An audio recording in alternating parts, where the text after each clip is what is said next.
नवापूर तालुक्यातील झामट्यावड ते वडझाकण या रस्त्यादरम्यान एका नाल्यावरील फरशीच्या सिमेंट पाईपमध्ये एका इसमाचा मृतदेह कुजलेल्या अवस्थेत मिळाल्याने खळबळजनक घटना घडली आहे। नाल्याच्या पाईपमधून नजीकच्या शेतात काम करणाऱ्या महिलेला जवळून दुर्गंधी आल्याने व नाल्याच्या आजूबाजूला कुत्रे फिरू लागल्याने तिच्या मनात शंका आली व तिने आपल्या मुलाला फोन करून सांगितले।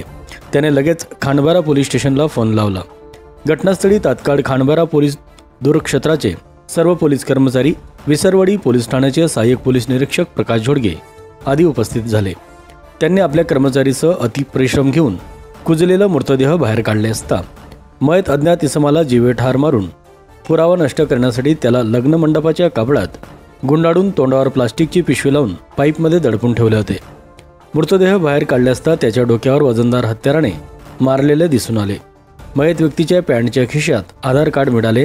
त्याचे नाव राकेश रमेश समाल व 29 राहणार विष्णुनगर 2 बामरोली रोड ओदना सुरत असे कळाले।